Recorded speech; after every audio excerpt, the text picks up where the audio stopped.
Cuando pensamos en el nacimiento de un país, imaginamos una guerra, una revolución, una multitud en una plaza gritando un nombre nuevo. Casi nunca es así. A veces son dos hombres, una mesa y un lápiz. Se llamaban Mark Sykes y François Georges Picot. Uno era un aristócrata inglés de 36 años, dueño de una finca en Yorkshire. El otro, un abogado francés de 45, hijo de historiador. Entre los dos, se repartieron más de 700.000 kilómetros cuadrados de tierra, donde vivían cerca de 10 millones de personas. Ninguno de los dos había nacido allí. Ninguno de los dos iba a vivir allí. Ninguno de los dos hablaba con fluidez el idioma de la gente cuyo futuro estaban dibujando. 400 años llevaban los otomanos gobernando esas provincias. 4 siglos de gobernadores, impuestos, mezquitas, iglesias, caravanas y aduanas. 6 semanas de reuniones bastaron para repartirlas. No hubo un solo árabe en la sala, ni un kurdo, ni un armenio, ni un solo habitante de las tierras que estaban dividiendo. Y déjame mostrarte lo que significa una línea recta cuando cae sobre gente real. En la frontera actual entre Turquía y Siria, el trazado siguió las vías del ferrocarril de Bagdad. No siguió ríos, no siguió montañas. Siguió unos rieles que un ingeniero alemán había clavado en el suelo por razones puramente comerciales. Aldeas enteras quedaron partidas por la mitad. Hubo hermanos que quedaron en países distintos sin moverse de su casa. Y en los años 50, Turquía sembró esa franja con más de 600.000 minas antipersonales. Durante décadas, familias enteras solo pudieron verse gritándose de un lado a otro de un campo minado. Y esto es lo que casi nadie cuenta. La historia que probablemente ya te sabes es la de después. Los golpes de Estado, las guerras, el petróleo, los refugiados, los noticieros. Esa no es la historia de hoy. Hoy vamos a las 6 semanas anteriores, a la mesa, al mapa, al lápiz. Así que déjame llevarte a Londres, a una tarde gris de diciembre de 1915. Una sala con chimenea encendida, cortinas cerradas por miedo a los cepelines, y sobre la mesa, un mapa del Oriente Otomano tan grande que hay que apoyar los codos para alcanzar el centro. Un hombre se inclina sobre él con un lápiz graso azul en la mano, del tipo que usaban los cartógrafos militares, y traza una raya. Para entender cómo llegó ese lápiz a esa mesa, hay que entender a qué le estaban haciendo la autopsia. Al Imperio Otomano lo llamaban el enfermo de Europa. El apodo era del siglo XIX y era brutalmente eficaz. Convirtió a un estado de 28 millones de habitantes en un paciente terminal y a las potencias europeas en herederos impacientes alrededor de la cama. El diagnóstico no era falso, solo era interesado. Primera fractura, el dinero. En 1875, el Estado otomano se declaró en bancarrota.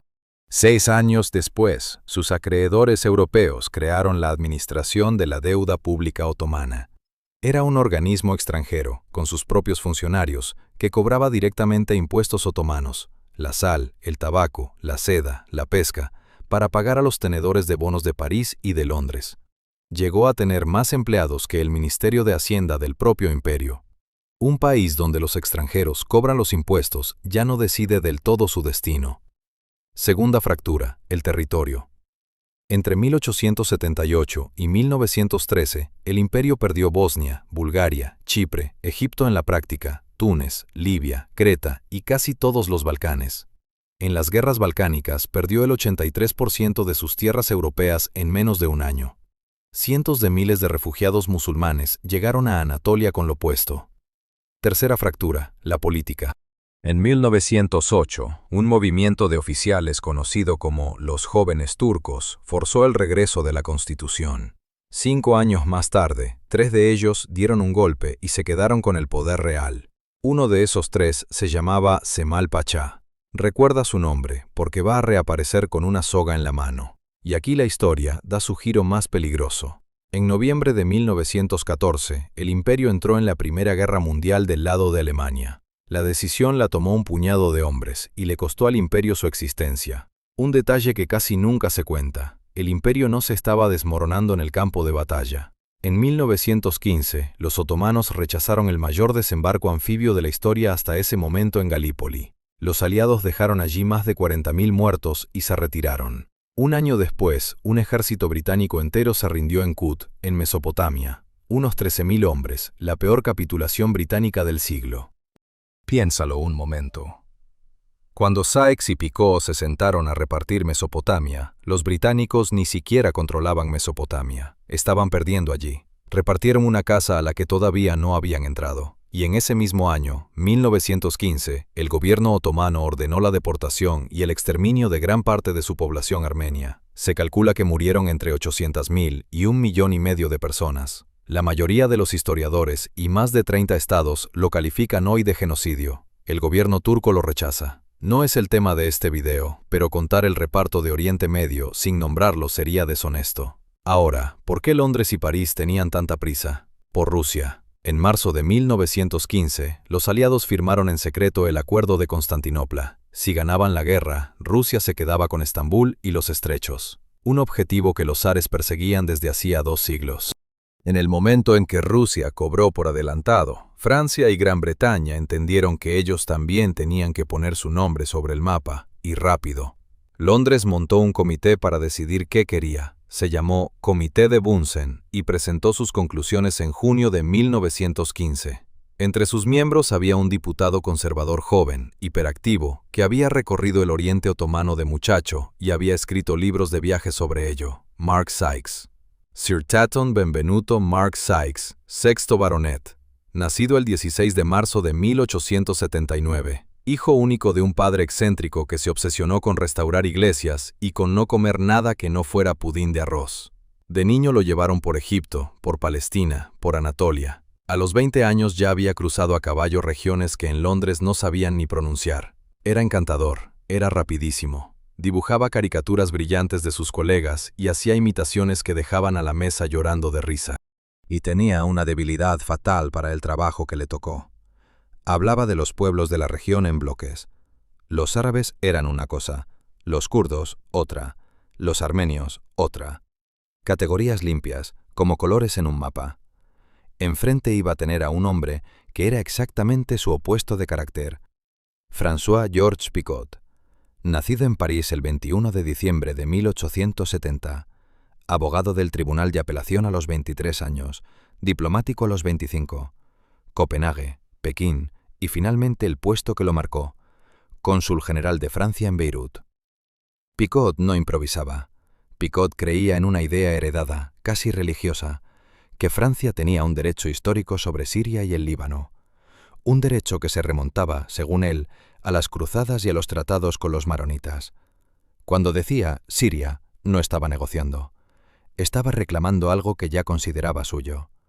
Y cuando estalló la guerra, Picot tuvo que salir de Beirut a toda prisa. En su despacho quedaron unos papeles. Recuerda esos papeles. Van a matar a 21 personas.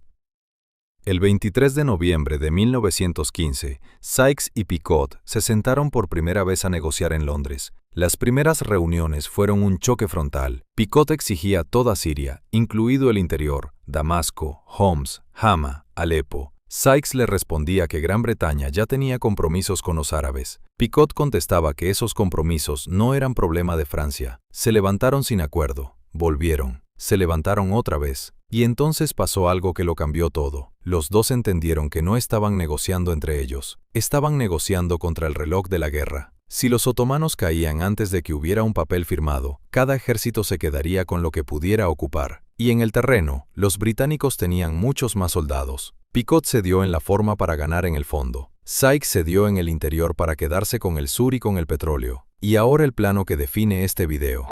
El 16 de diciembre de 1915, Sykes comparece ante el Comité de Guerra británico, en Londres, para explicar el reparto. Está el primer ministro, están los jefes militares, hay un mapa desplegado sobre la mesa y un lápiz graso en la mano de un hombre de 36 años que no ocupa ningún cargo ejecutivo. Y según el relato más citado de esa reunión, Sykes explica su idea con una frase que se volvió célebre por lo que revela sin querer. Me gustaría trazar una línea desde la E de Acre hasta la última K de Kirkuk. Léela otra vez. No dijo desde el río, no dijo desde la cordillera, no dijo por donde termina una lengua y empieza otra. Dijo desde una letra impresa hasta otra letra impresa. Las coordenadas no eran del territorio, eran de la tipografía del mapa que tenía delante. Esa línea recorría unos 1.200 kilómetros. Al norte, Francia, al sur, Gran Bretaña. Y debajo de ella vivían pueblos, tribus, rutas de pastoreo, sistemas de riego, familias y mercados que llevaban siglos organizándose de otra manera. El 3 de enero de 1916, los dos hombres rubricaron un memorándum con el acuerdo. Después vinieron los abogados, los ministros y los meses de correspondencia. El mapa final se pintó con 5 colores: azul, control directo francés, la costa de Siria, el Líbano y la Cilicia; rojo, control directo británico, el sur de Mesopotamia, Basora, Bagdad y los puertos de Haifa y Acre; zona A, influencia francesa sobre el interior sirio y sobre Mosul; zona B, influencia británica sobre lo que hoy es Jordania y el Negev hasta la frontera persa; marrón, Palestina, bajo una administración internacional por decidir más tarde. En abril de 1916, Rusia dio su visto bueno a cambio de Erzurum, Trebisonda, Van y Bitlis. Un año después, Italia exigió su parte en el acuerdo de Saint-Jean-de-Maurienne y también se la dieron. El acuerdo quedó cerrado entre el 9 y el 16 de mayo de 1916, mediante un intercambio de cartas entre el ministro británico Edward Grey y el embajador francés Paul Cambon. No fue un tratado solemne. No hubo ceremonia, ni fotógrafos, ni plumas de oro. Fue correspondencia. Cartas entre dos oficinas, guardadas bajo llave, sobre el futuro de 10 millones de personas que no sabían que existían. Y aquí está el detalle que lo empeoró todo. 10 días antes de que se cerrara ese intercambio de cartas, el 6 de mayo de 1916, Cemal Pachá hizo ahorcar a 21 personas en las plazas centrales de Beirut y Damasco. Intelectuales, periodistas, diputados, un sacerdote, un oficial del ejército otomano, nacionalistas árabes acusados de traición. ¿Y de dónde salieron las pruebas? De los papeles que Picot había dejado en el consulado francés de Beirut. Cuando Francia rompió relaciones, el consulado quedó sellado bajo protección estadounidense. En noviembre de 1914, una unidad otomana rompió los sellos, guiada por alguien que sabía exactamente dónde mirar, el intérprete del propio consulado, que había quedado atrapado en Damasco y negoció su libertad a cambio de la información. Dentro había cartas de notables árabes que habían pedido ayuda a Francia. Hay quien sostiene que Picot dejó esos documentos a propósito. La mayoría de los historiadores lo atribuye a un descuido catastrófico. Ninguna de las dos versiones es tranquilizadora. Las dos plazas donde los colgaron se llaman hoy, en Beirut y en Damasco, Plaza de los Mártires, y las horcas de esas plazas y las cartas de aquellas oficinas de Londres tenían 10 días de diferencia. Ahora tengo que explicarte por qué este acuerdo se convirtió en la palabra más venenosa del siglo XX en árabe. No fue por la línea. Fue porque, mientras se dibujaba esa línea, Gran Bretaña estaba prometiendo esa misma tierra a otras dos personas. Promesa número 1. Entre julio de 1915 y marzo de 1916, el alto comisionado británico en Egipto, Henry McMahon, intercambió 10 cartas con Hussein bin Ali, jerife de la Meca. En la carta del 24 de octubre de 1915, Gran Bretaña se declaraba dispuesta a reconocer la independencia árabe en casi toda la región, con excepciones descritas en un lenguaje tan vago que un siglo después los historiadores siguen discutiendo qué significaban. Con esa promesa en la mano, el 10 de junio de 1916, Hussein disparó un rifle contra el cuartel otomano de la Meca y comenzó la revuelta árabe. Sus hijos Faisal y Abdullah pusieron los ejércitos. Miles de árabes murieron peleando por una independencia que ya estaba negociada en otro sentido. La rebelión empezó 25 días después de que Grey y Cambon cerraran el reparto. Promesa número 2 era el propio acuerdo Sykes-Picot, la región dividida entre dos potencias europeas. Promesa número 3 llegó el 2 de noviembre de 1917. El ministro británico Arthur Balfour firmó una carta dirigida a Lord Rothschild en la que su gobierno veía con buenos ojos el establecimiento en Palestina de un hogar nacional para el pueblo judío. Esa carta tenía 67 palabras. 67 palabras que siguen determinando titulares esta semana. 3 promesas, 3 destinatarios, un solo territorio.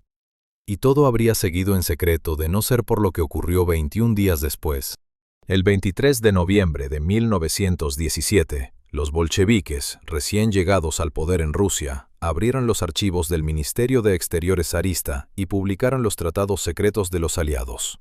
Sykes-Picot apareció en Izvestia y en Pravda. 3 días más tarde, lo reprodujo el Manchester Guardian en Inglaterra. Y en diciembre, Cemal Pachá hizo algo demoledor. Reunió a notables árabes en Beirut y les leyó el texto en voz alta. Imagina la escena. Tus vecinos han muerto en el desierto peleando por un país propio, y el gobernador otomano, el mismo que ahorcó a 21 compatriotas tuyos el año pasado, te está leyendo, con calma, el documento que demuestra que tus aliados ya se repartieron tu tierra. Y se puso peor. Los británicos reaccionaron con más promesas. El mensaje Hogarth en enero de 1918, la declaración a los 7 en junio, y el 7 de noviembre de 1918, la declaración anglo-francesa, que hablaba de gobiernos y administraciones nacionales elegidos por la libre voluntad de las poblaciones.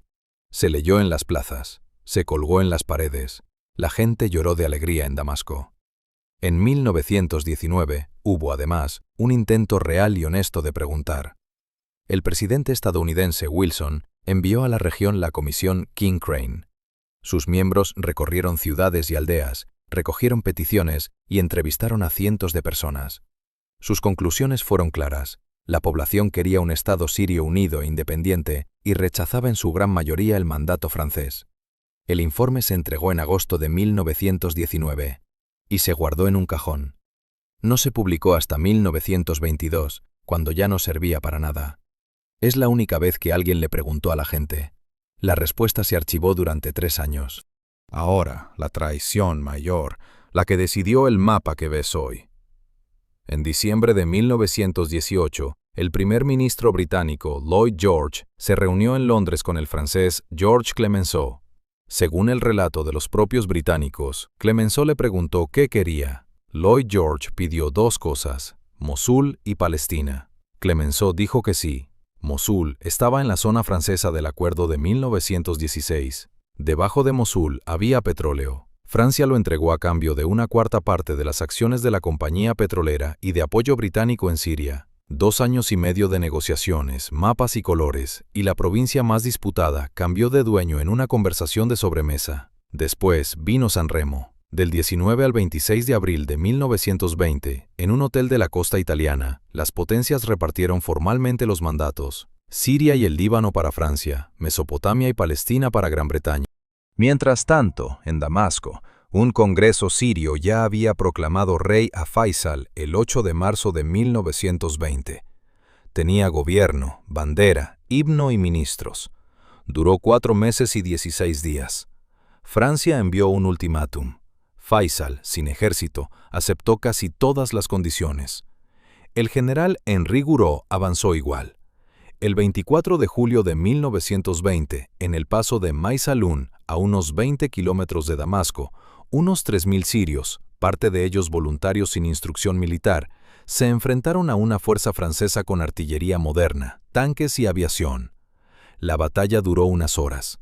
Los franceses entraron en Damasco, y según algunos relatos muy repetidos, Gouraud fue hasta la tumba de Saladino y anunció su regreso a la ciudad. Los historiadores discuten si esa frase se pronunció alguna vez. Que se cuente 1000 veces significa que describe bien lo que la gente sintió. El contrapeso. Sería cómodo terminar aquí, con 2 imperios europeos como únicos culpables. Sería incompleto. Hussein bin Ali no estaba luchando por una democracia árabe. Estaba negociando un reino para su familia, y su primera exigencia era un trono hachemí desde Alepo hasta Adén. Cuando llegó el momento, sus hijos aceptaron coronas que les entregaron los mismos británicos. Faisal se quedó Irak, Abdullah se quedó Transjordania. Al padre lo derrocaron los saudíes en 1924 y murió en el exilio, en Amán, en 1931. Y las élites locales de Beirut, Damasco y Bagdad no fueron todas víctimas pasivas. Muchas negociaron, cobraron, se acomodaron y ayudaron a administrar el nuevo orden. El reparto lo diseñaron 2 europeos, lo sostuvieron muchas manos más. 1. La mujer que dibujó Irak. Gertrude Bell tenía 52 años, hablaba árabe y persa, había escalado los Alpes y había cruzado el desierto de Nejd en camello cuando casi ninguna europea lo había hecho.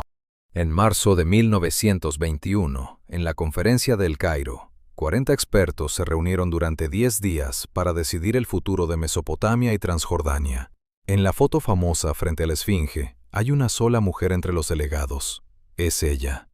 Bell fue una de las principales responsables del trazado de las fronteras a Irak y de la elección de Faisal como rey. Después se quedó a vivir allí. Fundó el Museo de Bagdad, redactó su ley de antigüedades y peleó para que las piezas se quedaran en el país. Y también escribió, en privado, una frase que la persigue. Dijo que nunca más volvería a participar en la creación de reyes, que era demasiada responsabilidad. Murió en Bagdad el 12 de julio de 1926 por una sobredosis de somníferos, 2 días antes de cumplir 58 años. Está enterrada allí. 2. El ministro que sabía que iba a perder. Yusuf al-Asma era el ministro de guerra del reino sirio de Faisal. Se había formado en la Academia Militar Otomana de Estambul y había servido en el frente.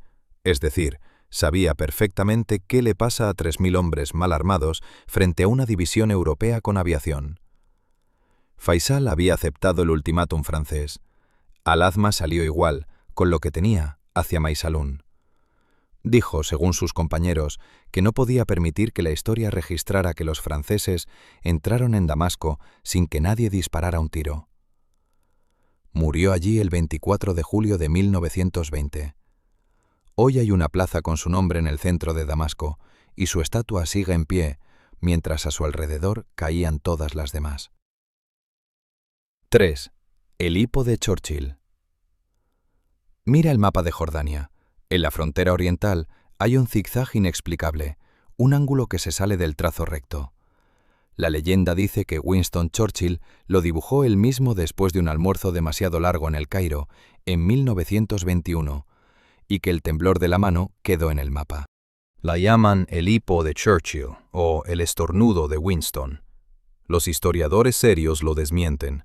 La forma responde a rutas comerciales, a acuerdos con tribus y a una futura línea de oleoducto. Pero fíjate en lo que dice la leyenda de la gente que la repite.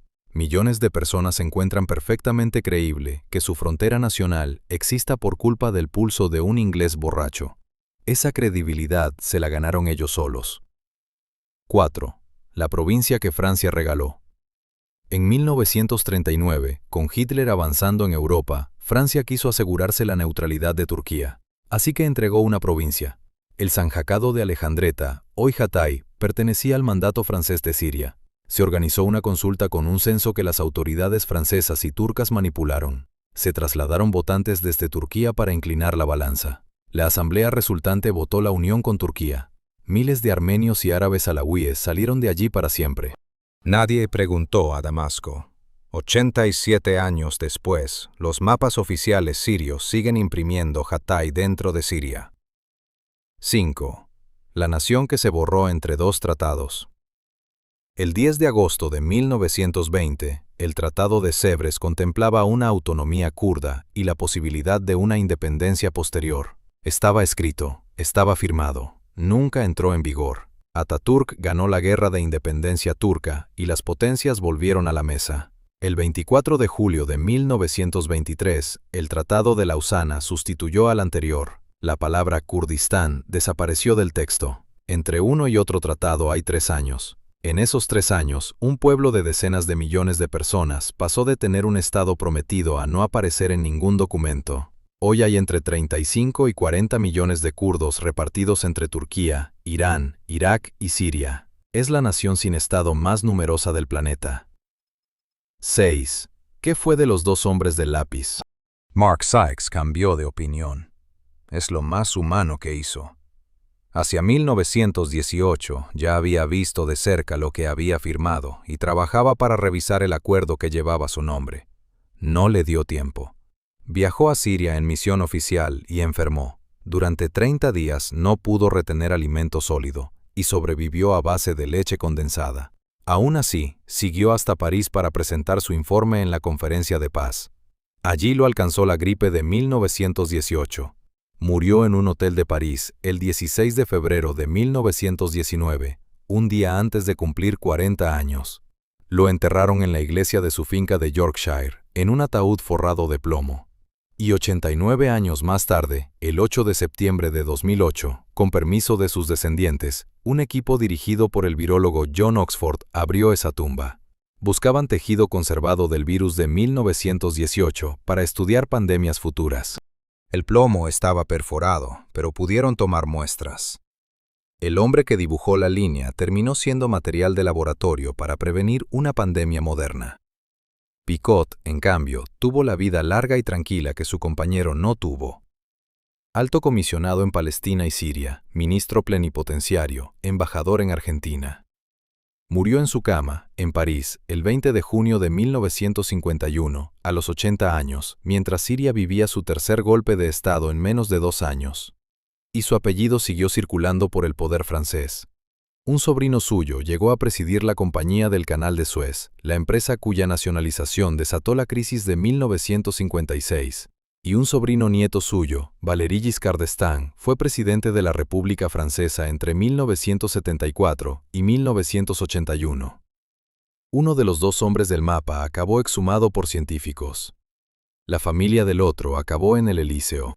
Ahora déjame ponerlo en el presente, porque esto no es un video de historia, es un video de noticias con 100 años de retraso. El 29 de junio de 2014, el Estado Islámico publicó un video de 15 minutos en inglés. Se titulaba, literalmente, El fin de Sykes-Picot. En las imágenes, unas excavadoras derriban el terraplén de arena que marcaba la frontera entre Irak y Siria. Un combatiente que se presenta como Abu Safiyya, chileno, camina por un puesto fronterizo abandonado, señala el mapa y dice que esa frontera ya no existe. Promete romper también las de Jordania y el Líbano. Ese mismo día proclamaron el califato. Una organización nacida 88 años después del acuerdo eligió como enemigo simbólico a 2 funcionarios muertos. Y funcionó. Durante meses, medios de todo el mundo discutieron si el mapa de 1916 estaba llegando a su fin. No llegó. El Estado Islámico perdió su territorio. La frontera volvió. Los puestos aduaneros se reconstruyeron. Las líneas resultaron ser mucho más duras de romper que los estados que las contienen. 3 años después, la misma pregunta volvió por la vía pacífica. El 25 de septiembre de 2017, la región del Kurdistán iraquí celebró un referéndum de independencia. Ganó el sí con más del 92%. Bagdad lo declaró inconstitucional.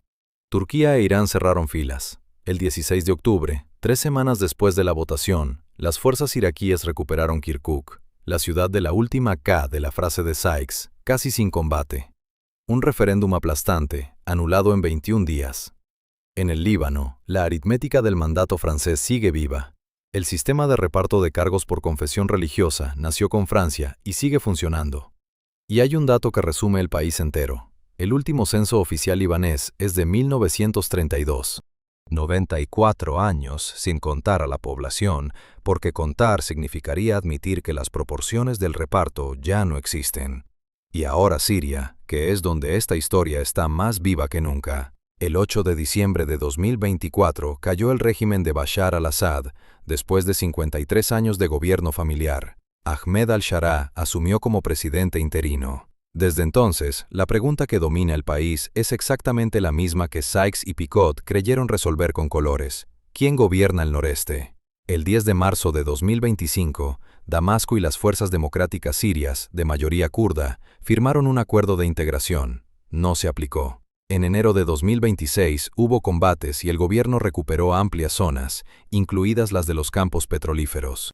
El 16 de enero de 2026, al-Sharaa firmó el decreto número 13, que reconoce a los kurdos como parte esencial del pueblo sirio y su identidad cultural y lingüística como parte de la identidad nacional. El 30 de enero de 2026 se anunció un nuevo acuerdo. Las fuerzas del gobierno entran en Hasaka y Qamishli, y las FDS conservan varias brigadas propias, integradas bajo el Ministerio de Defensa. Y en la sala, otra vez, había enviados extranjeros mediando. Estadounidenses, esta vez, Turquía a un lado, Rusia al otro. 110 años después de aquella tarde de diciembre en Londres, el noreste de Siria vuelve a decidirse en una mesa con mediadores de fuera. La diferencia, y es una diferencia enorme, es que ahora, al menos, los que firman viven allí. Y aquí tengo que decirte algo que le va a molestar a una parte de los comentarios. El mapa de Sykes-Picot nunca se aplicó tal como se firmó. Mosul cambió de bando en una conversación de 1918. La Administración Internacional de Palestina jamás existió. Jordania no aparecía como país en el plan. La frontera con Turquía se cerró en otro tratado, en 1921. La línea recta que Sykes trazó con el lápiz no es exactamente ninguna de las fronteras actuales. y las provincias otomanas de Bagdad, Basora y Mosul llevaban siglos administrándose juntas. Irak no salió de la nada porque a 2 europeos les gustara la geometría. Entonces, ¿por qué seguimos hablando de Sykes-Picot? Porque lo que sobrevivió no fue la geografía, fue el método. La idea de que el destino de un territorio se decide en otra ciudad, en secreto, entre personas que no van a vivir con las consecuencias y que después se ejecuta con artillería si alguien se opone. Eso es lo que la región aprendió en 1916, y eso es lo que no se le ha olvidado. Y también hay que decir lo contrario. Culpar de todo a 1916 es cómodo para mucha gente. Deja fuera los golpes de Estado de los años 50 y 60, las dictaduras familiares, las guerras entre vecinos árabes, la invasión de Irak de 2003 y las decisiones de gobiernos locales que llevan décadas tomando sus propias decisiones desastrosas. Un lápiz de 1916 no ordenó nada de eso, y esto no fue un caso aislado, fue una época. En 1884, en la Conferencia de Berlín, 14 potencias europeas se repartieron África sin un solo africano en la sala. En 1893, la línea Durand partió a los pastunes entre Afganistán y lo que hoy es Pakistán. Y en 1947, un abogado británico llamado Cyril Radcliffe dispuso de 5 semanas para dividir la India y Pakistán. Nunca había estado en la India. Aquella frontera desplazó a unos 15 millones de personas. Y si te interesa qué le pasó a la familia que gobernó esas provincias durante 6 siglos antes de todo esto, tengo un episodio entero sobre la Casa de Osmán, sobre cómo 156 miembros de la dinastía otomana fueron expulsados en 3 días y terminaron fregando platos en hoteles europeos. Te lo dejo por aquí. La tesis, en una frase: las fronteras dibujadas por quienes no viven dentro de ellas no fracasan enseguida, fracasan durante 100 años. Si llegaste hasta aquí, déjame un emoji de lápiz en los comentarios. Así sé quién se quedó hasta la última palabra. Y si esta historia te atrapó tanto como a mí mientras la investigaba, suscríbete al canal. Ayuda muchísimo más de lo que parece y me permite seguir contando historias así. Ahora dime tú, y quiero respuestas de verdad. 110 años después, ¿tienen los pueblos de la región el derecho de rehacer esas fronteras hoy? ¿O rehacerlas costaría más vidas de las que costó dibujarlas? Te leo abajo.